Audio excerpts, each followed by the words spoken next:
Lucky Land Casino, asking people, what's the weirdest place you've gotten lucky? Lucky? In line at the deli, I guess? Aha, in my dentist's office. More than once, actually. Do I have to say? Yes, you do. In the car before my kids' PTA meeting. Really? Yes. Excuse me, what's the weirdest place you've gotten lucky? I never win and tell. Well, there you have it. You can get lucky anywhere, playing at LuckyLandSlots.com. Play for free right now. Are you feeling lucky? No purchase necessary. Void where prohibited by law. 18 plus. Terms and conditions apply. See website for details. Hello and welcome. It is Eric Erickson here, the Eric Erickson Show across the nation. The phone number is 877-97-ERIC, 877-973-7425. Well, you could hear it from me, I realize, but I think it's more helpful for you to get the context of what everyone else was paying attention to this morning when it happened. Now, let me set the stage for you. You are listening to a conservative talk show host, wherever you are. There are people I know who hate listen, who are of the left, and there are people who listen because they're curious. I get this all the time now from people who they listen to me and this show because they like the approach. It's not just throwing red meat, telling people what they want to hear.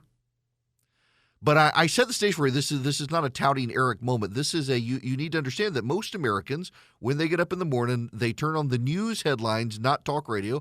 And while a lot of them turn on Fox News, the vast majority of apolitical Americans are turning on the big three networks or the business channel, or they're just going to CNN for the headlines. And this is what they were met with this morning as the September jobs report came Things in. are coming down pretty rapidly. We just have this jobs report. Steve, what do you see? 194. Whoa. I see 194,000. That is real low. Yes. Yes, it is. That was how CNBC got the news this morning about the Joe Biden economy. Here is Christy Roman on CNN talking about this. A brand new jobs report, a look at the state of the economy. Chief business correspondent Christine Romans with the new details. What does it say? All right, let me just run through the top line numbers for you here, John, because it's a real brain teaser. 194,000 net new jobs added, way less than anybody expected, and less than last month and the worst of the year. But the unemployment rate fell to 4.8%. Remember, in this data, there are two surveys the government does. It calls businesses and says, how are you hiring? What are your numbers? And it calls households and says, are you working? So the household side of this equation is more people were saying, hey, yeah, I did get a job this month. That could be new business creation. That could be people not going back to their old employer, but starting their own job. We'll have to see how that pans out. Here's what the year looks like. Again, a disappointing net job creation in September. But August and July were both revised higher. What that tells us, there was a hiring boom this summer before the Delta variant was a big problem again. Before the Delta variant was a big problem again. And here's Matt Egan, also on CNN. When he does. John, thank you for that. Some of the areas of the economy hardest hit last month, healthcare and education. There's also a lot of focus on what happened in hospitality and what it means for all of us. CNN's Matt Egan joining me now. He's been digging into these numbers even further. Matt, the labor secretary called this a complex report. What's sticking out to you? Yeah, Kate, it definitely was a complex report, and a lot of that was because of the Delta variant and the reopening of the economy. But that means there's kind of something for everyone here in terms of the positives and the negatives. Now, clearly, the big negative is the fact that the economy added just 194,000 jobs last month. That is less than half of what economists have been anticipating. And as you can see, there was a surge in hiring this summer, but that has clearly faded big time. This was actually the worst job gain of the entire year. And so that... Worst job gain of the entire year. Now, here is CNBC breaking down the data for people when they flipped over. I better go to CNBC. What's going on here? With a big decline in local government education. So I guess you had the addition in August, came off in September. That is leisure and hospitality, 74,000. That's not the kind of numbers we need from that sector to drive the employment that we need. I'm going to see if I can find retail here. Just want to real quick. Nothing really going on in leisure and hospitality. Declines in nursing. Where else do we have any declines? Not any big declines here. Just not, Becky, the numbers that you need to make this put people back to work right now. September now coming in weaker than August, which was revised higher. And I think that's the big number. That's the big story here. It's not good. It's not good. Now, it's important for me to frame this way for you, to let you hear how the mainstream media that leans to the left is covering this, because it's not good news for Joe Biden on top of all of the other news. This hurts the Democrats. At this point in Trump's presidency, his approval was higher than where Joe Biden is right now. And Donald Trump had some economic headwinds right now that he was able to turn the corner on. The problem is that the headwinds for Joe Biden continue to blow even stronger. And it takes a while for people, once they've digested the good news, to rationalize that the good news is not just for them but for their neighbors. This is one of the things I have learned over the years about economic news when you cover it, particularly when I definitely have a partisan bent to how I see things. This is something I have had to learn over the years, something we all need to remember. It takes about a year after good news for people to embrace it. Why? Because Americans tend, off the internet at least, to love their neighbor. What does that mean? Well, when you realize the news is good, you still perceive the news to not be good for your neighbors. And until you feel like your neighbors themselves have benefited, you don't believe the economy is good. It may be good for you, but you presume that your neighbor is bad off until your neighbor himself confirms that he is well off. And it takes a while for that to happen. So even if, let's say dramatically, the headwind shifted, it would take a little while for Joe Biden to be able to recover from this. It takes about a year for economic news to really seep into the consciousness. At the same time, it does it on the other side. When things get bad for you, you presume it's just you. It takes you a while to realize that it's your neighbor as well. It can be, it's like turning a big ship, and it takes some time. Concurrent to all of that happening, COVID is increasing in Minnesota, North Dakota, Michigan, New Mexico, Maine, New Hampshire, Colorado, the U.S. Virgin Islands, Pennsylvania, and Arizona. States where the Democrats need a good level of showing. And it clearly is seasonal at this point. The declines are significant in the South: Alabama, Florida, Mississippi, Arkansas, Hawaii, Puerto Rico, Tennessee, Louisiana, Georgia. They're all COVID declining 40% or higher in a 2-week average. It's definitely having an impact in the economy. But there's something else having an impact on all of this: the ports. There's a problem with the ports, particularly the Los Angeles and Port of Long Beach. Supply chain constraints have gotten so bad that even throwing more people at the problem won't make them go away immediately. This is from Axios. A new snapshot of port activity in California is the latest indication. The number of workers in the ports of Los Angeles and Long Beach is down roughly 30% from pre-COVID levels, according to RBC Capital Markets data shared with Axios. RBC approximates foot traffic based on anonymized cell phone location data from geospatial intelligence company Orbital Insight. That's your labor shortage quantified, Michael Tran, the managing director of digital intelligence for RBC, says. Companies are eager to find signs of relief in the supply chain in order to adjust inventory and prices effectively. The data shows how far activity has dropped from pre-pandemic levels and how hard it's been to stabilize this year. Among the 22 biggest ports in the world, Los Angeles and Long Beach this year have experienced the longest turnaround times. If a Republican were president, you know what would be on the table right now? You know what the Democrats would be clamoring for right now? Call out the National Guard. Call out the National Guard. Relieve the supply chain issues with personnel. We got a 30% labor shortage at the port of Los Angeles and Long Beach that is causing mass backups of supplies. It's causing ships to be backed up at sea. And, there's a limited quantity of ships in the world. And when they're all parked off the American coast because they can't get into ports, they can't go back and fill up again, which is causing other ports to back up in the supply chain. And right now, it's the American ports that are the slowest. It's the American ports that are dragging their feet in recovery. Why isn't the National Guard out there taking over? And on top of that, let me go through the supply chain issue for you so that you understand what we're dealing with here, because it's actually pretty significant. You have ships that come from overseas to Los Angeles. They can't get into the port of Los Angeles. They can't get into the port of Los Angeles because there aren't enough workers. They're not working 24 hours at the port of Los Angeles. The union does not want them to work 24 hours, so they're not working 24 hours.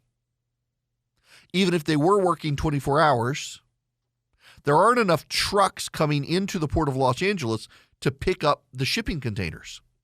So if a ship comes into the port of Los Angeles, it can't unload its shipping containers because there's not enough room for its shipping containers until the other shipping containers go. But those shipping containers can't go because there aren't enough people in the port right now to be able to process those containers to be able to get them on trucks. Trucks can't come in because trucks now are so heavily regulated in the hours they can and cannot ride that if they can't get in, they have to bypass the port and go to the next route, because otherwise they're going to be put behind in the number of hours they've got to work. On top of that, there aren't enough truck drivers in trucks to be able to do it, which all of this has a cascading effect on the supply chains. Christmas is coming and you're not going to have toys on the shelves. That's not hyperbole or hysteria. It's actually starting to show up in the data. So why isn't the National Guard being called in to help move the containers and get them processed? There was an article the other day about truck drivers going to the ports of Los Angeles and Long Beach. They have to take 8-hour breaks. And they can't move for those 8 hours. That's why you see trucks, 18-wheelers pulled over on the side of the road at night, stopped. If they move, they're going to be found by Department of Public Safety and given tickets. So they're required to stop. So if they go to the port of Los Angeles to try to pick up a shipping container, the port is so backed up and understaffed, it takes them several hours to be able to get their one container that they haul. That then costs them time where they then have to rest and get off the road, which slows them down. So what they're doing is they're bypassing the ports and they're doing other shipment deliveries. None of this is sustainable. We need a regulatory waiver for the truck drivers. We need the National Guard for the ports. Part of this, though, is by design. The problem here is the Biden administration didn't think it would cascade as quickly as it has. But it's to a degree by design, because they're trying to use these situations. Never let a crisis go to waste, folks. They're trying to use these situations to reshape how we consume, how we buy, how we travel, how we live for climate change. The environmentalists love this. And the Green New Deal advocates love this, which is why you're not seeing this growing outrage, even as the port situation gets really, really hazardous. You're not seeing people clamoring for major changes in the media or at the elite Democrat political level because they're actually okay with this. It's a good thing to them. It's forcing you to not buy. It's forcing you not to consume. It's forcing you to come to terms with what they want to be a new normal. It's going to end badly for all of us, though, particularly for them, because you're starting to see it trickle into the polling that people are really, really, really frustrated. Everyone said, you vote for Joe Biden, things will change, get better, we'll go back to normal, and actually it's gotten worse. And that's the problem the Biden administration can't seem to figure out. I got to correct myself. Welcome back. It's Eric Erickson here. The phone number, 877-97-ERIC, 877-973-7425. It's Friday, so we loosen up the rules for calling in. I said, Trucker said 8 hours. A Twitter follower told me it's actually 10. 10 hours of downtime. I am also told, this is not a correction, but a reaffirmation, that it is the Longshoremen's Union in Los Angeles and in Long Beach that has refused to work 24 hours. They do not want a 24-hour staff port. Our American ports are the last to not be 24 hours, and it's causing all sorts of shipping backlogs. Now, let's get to the phones, 877-973-7425. Let me make sure I got audio redirected here because we'll get to that. Jerry in Atlanta, you're going to be first up today if I can get you fired up here. Welcome to the program. Hey, thanks, Eric. Hey, real quickly, regarding the September jobs report, here's what the government's basically done in the past 2 years. They've told people they're not allowed to come to work. Then they paid people not to come to work. Then they begged people to come back to work. But then they fired these people for not taking the vaccine. To me, it doesn't seem like this has been handled too well, obviously. I also had a question regarding raising the – I had a question, Eric, regarding the debt ceiling. I wasn't able to listen to you this week regarding McConnell and what he did. But do you think he had a strategy that he cut a deal with Manchin and said, you know what? Manchin went to him and said, cut a deal, raise this limit to December, then let these guys just wallow in their own mire because I can't hold these guys off forever because I'll get the blame. Do you think something like that went down? So there was no real deal with Manchin. It appears the concern is Republicans themselves wavering, Roy Blunt and Rob Portman in particular wavering on the debt ceiling issue. But the Democrats may have fallen into a trap set by McConnell. Because do you know when the debt ceiling now gets hit? December 3rd. So when the Treasury Department now says we'll run out of money.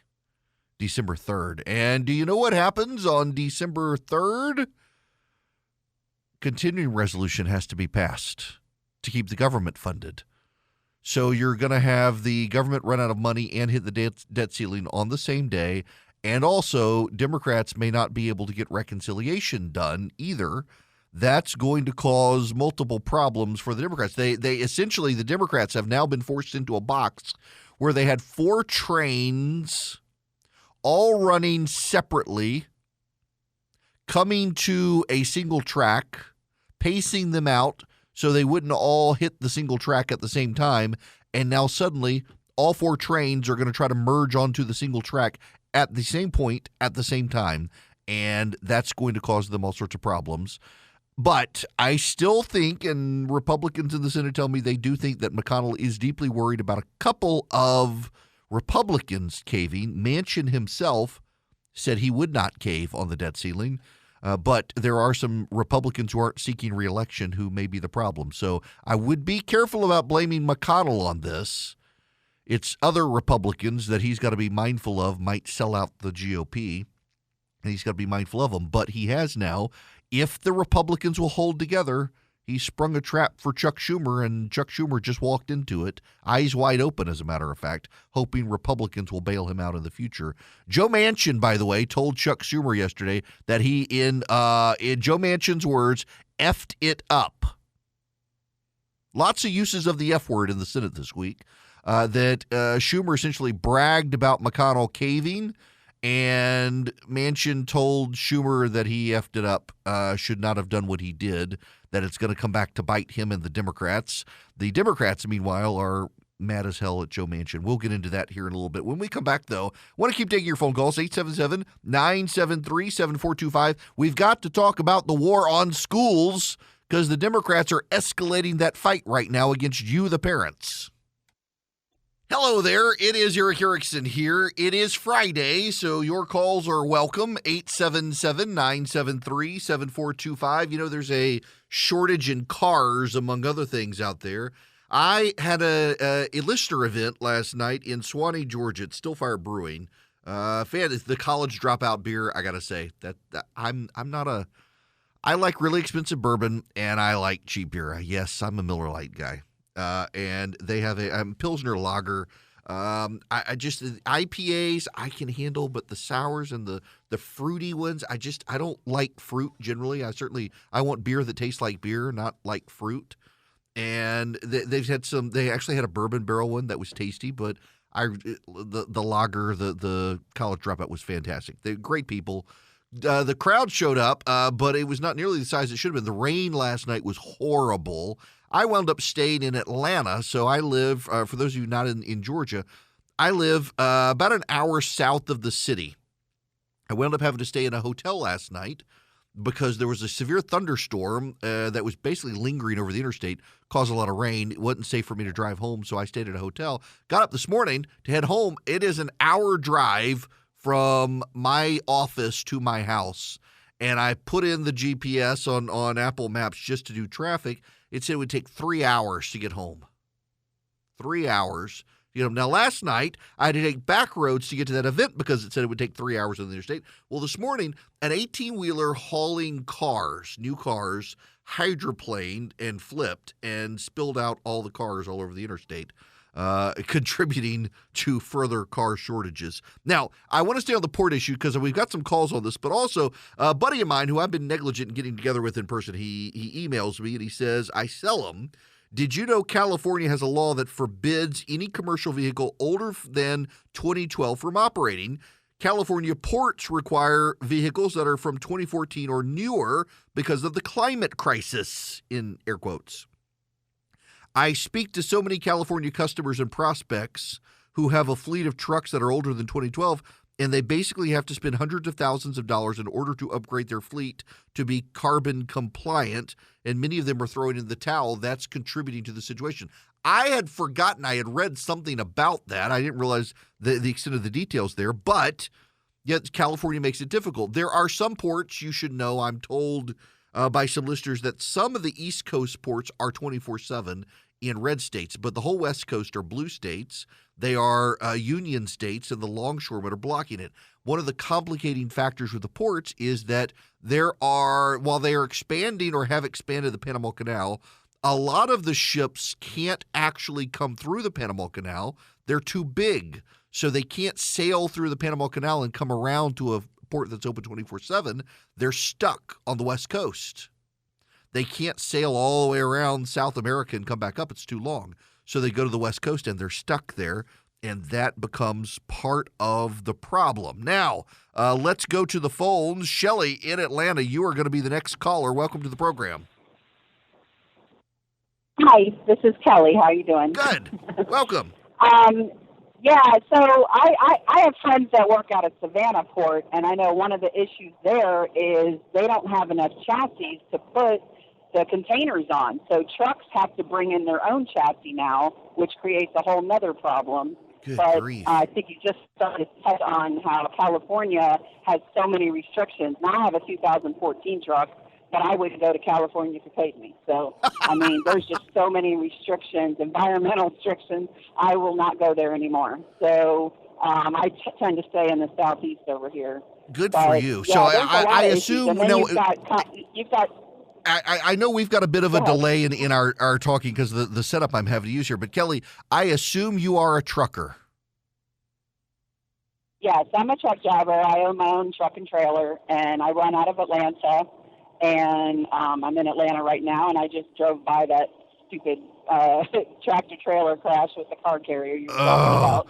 Okay, so now Joe Biden says we do not have enough of you, Kelly, that we need more women truck drivers in this country because you're exorbitantly safer and better drivers than the men out there. And just go on and brag about yourself here on Joe Biden wanting to give you lots of money to bring more of you in.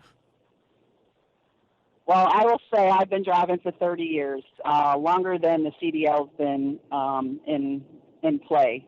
So I know my way around a truck, and I can outdrive a man, I will say, and I've been told by other men so. But yeah, I don't think somebody should be hired because they're a woman or a female or any specific race either. You know, you should be hired based on your qualifications. So, well, okay. that's So my now take on I'm it. curious because you are literally the first female truck driver that I have ever talked to on this program. And so why trucking as a career for you? What made you decide to get into it? I lived in Tampa. I was going to school at USF. I kept changing my major. I hated school. And my ex-husband had a couple trucks, and he's like, you could do this. So I got in the truck and started driving, and that's all she wrote. Wow. So I love it. If I want to do something, I put my mind to it. You know, like he told me I could ride a motorcycle, and I did. And, you know, so I pretty much do a lot of basically things. what you're saying is I don't can't see a get whole you in lot the of same women room do. as my wife because y'all do motorcycles and you'll start having her drive an 18-wheeler and I'll just get more gray hair. Absolutely. Absolutely. Well, look, have a great weekend. Go ahead. Problem, Go ahead. Yeah. I was going to say another problem with like warehouses and stuff. They're so short-staffed, you know, and so you get in there and you get tied up for 6 hours, and then it drains your clock. I saw you. It was 10 hours, not 8 hours. And, you know, it really messes with you when they keep you that long. I had a place keep me 6 hours the other day and told me I couldn't use the bathroom. Good grief. That's crazy too. That's a whole nother issue. Yeah. The supply chain is crazy right now. Well, listen, thank you very much for calling in, and you have a great weekend. I got to let you go there. Weekend. You just be safe out there, and I'm sorry for this crazy delay we've got on the phone system. We're having to use a web-based phone system right now. I'm sure y'all don't really care about the details of behind the scenes in radio. We had some landline issues that we're still having to navigate through, and it has caused us, when you call in, there's a little bit of a delay when you're talking. So that's why you got to, Philip, who's screening for me today, tells you just get to your point and no chit chat. But I wanted to have a chit chat with Kelly because I've never actually had a female truck driver call into the program before. So now I'm going to go to John in Powder Springs. You're going to be next. Hey, Eric, thank you for taking my call. You'd mentioned the truck driver shortage. Bob Costello, who I know personally, he's the chief economist with the American Trucking Association. He was saying that we were 60,000 drivers short in 2019. They're projecting that to increase to 100,000 as of 2023. But this has been a subject that the trucking industry has been fighting now for 5 to 7 years, maybe even longer than that. So there's got to be more going on in the nutshell that, than just driver shortage to create these supply chain issues. Well, and John, listen, thank you very much for the call. And to get back to the point Kelly was making and my buddy Matt, the environmental regulations in states like California have cascading spillover effects on the rest of the country as well. It causes drivers, like Kelly said, she didn't want to go to California to drive, and that then limits the supply of availability to get into the ports on the West Coast. The ships that can't go through the Panama Canal because they're too big, they're forced to go into the West Coast ports. Those ports aren't operating 24/7. The entire country is held hostage by the environmentalists of California. So I was going to talk about the school stuff, but I might as well shift gear into this because there actually is a number of stories out there. And Alexandria Ocasio-Cortez has spoken up about the demands. Joe Manchin has said that Democrats are going to have to pick one of their major policy proposals for reconciliation. He said they've got three. They've got one to deal with senior citizens, one to deal with kids, and one to deal with climate. And Alexandria Ocasio-Cortez has popped her head up to talk about that. For you, what is non-negotiable? I think some of the climate provisions that we have, we cannot afford to increase carbon or just fossil fuel emissions at this time. That is simply the science. That is not something we can kick down the line.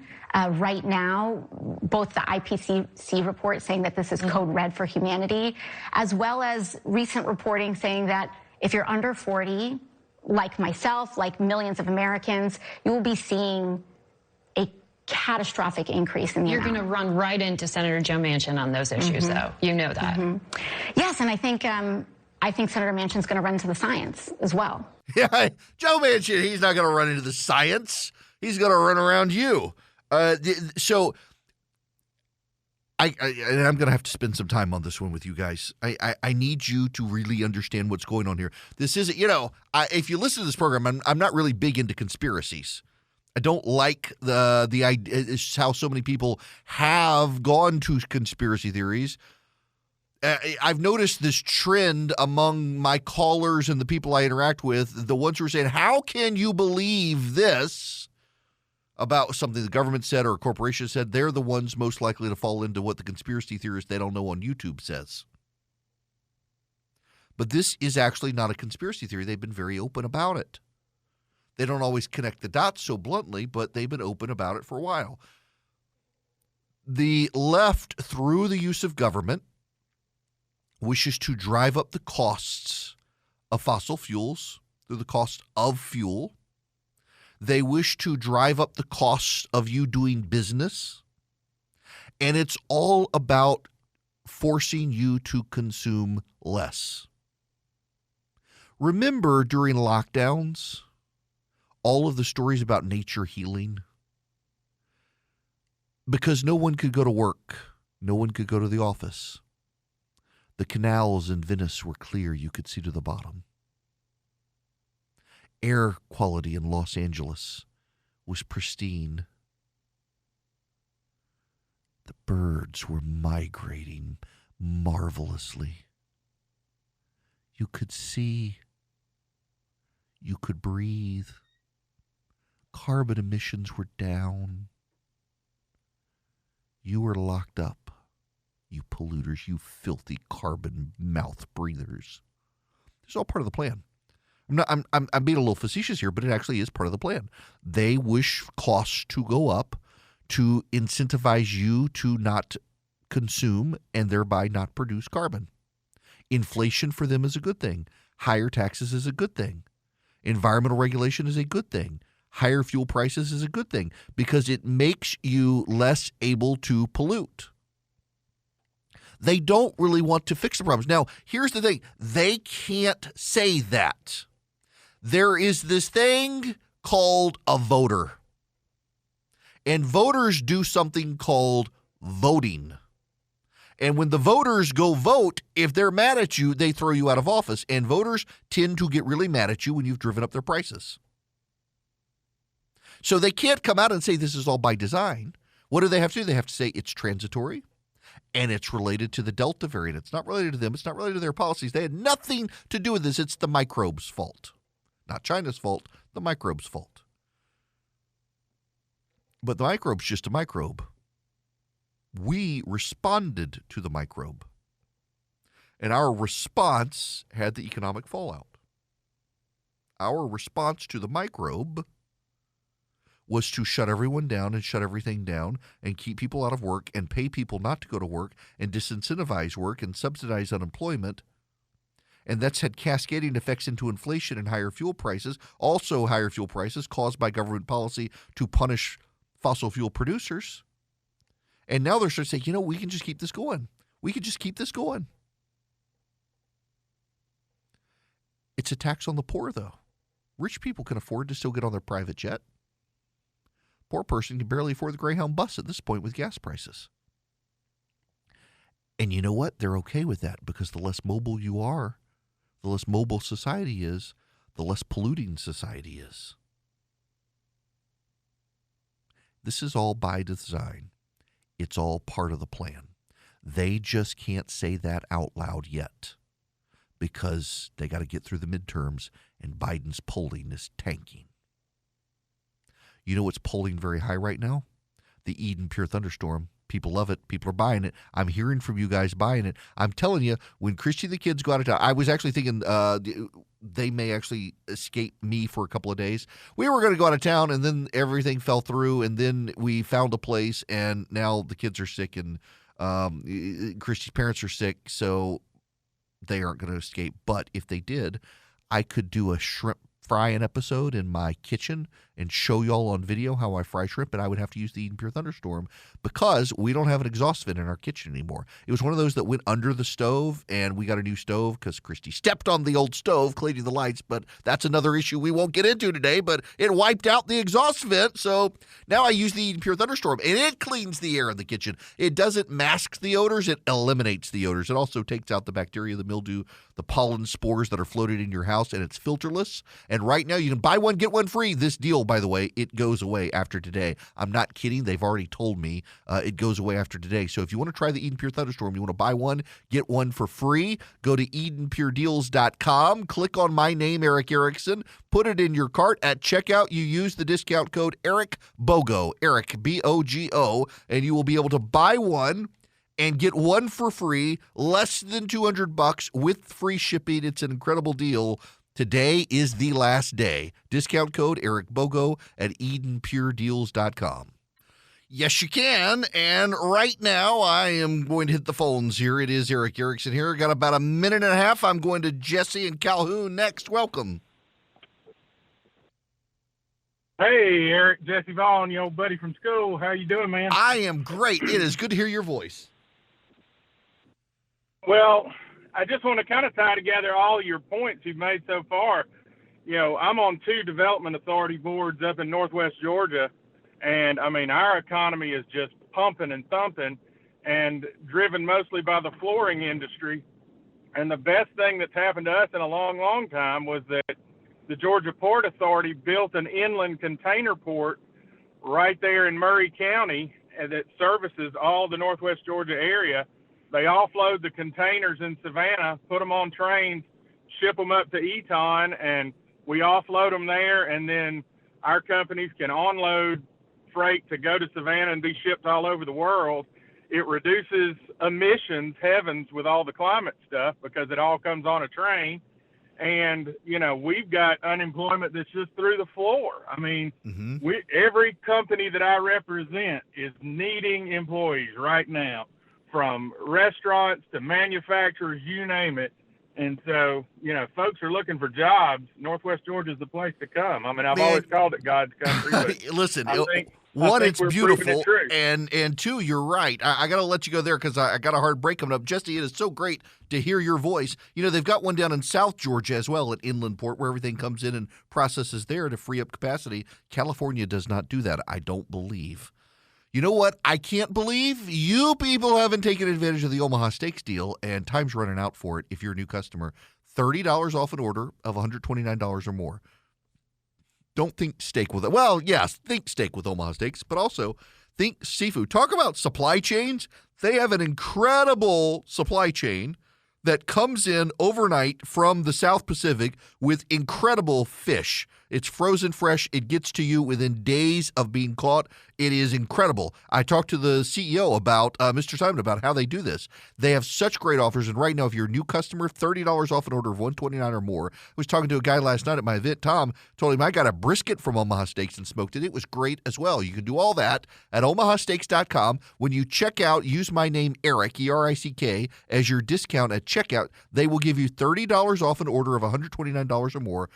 It's incredible value, an incredible deal, incredible quality as well. You can't get the quality at that price at your grocery store. You can at omahasteaks.com. At checkout, use my name, Eric, E-R-I-C-K, as your discount code. Get $30 off an order of $129 or more. Hello, it is Ryan, and I was on a flight the other day playing one of my favorite social spin slot games on ChumbaCasino.com. I looked over at the person sitting next to me, and you know what they were doing? They were also playing Chumba Casino. Coincidence? I think not. Everybody's loving having fun with it. Chumba Casino is home to hundreds of casino-style games that you can play for free anytime, anywhere, even at 30,000 feet. So sign up now at ChumbaCasino.com to claim your free welcome bonus. That's ChumbaCasino.com and live the Chumba life. No purchase necessary. VGW. Void where prohibited by law. See terms and conditions. 18+.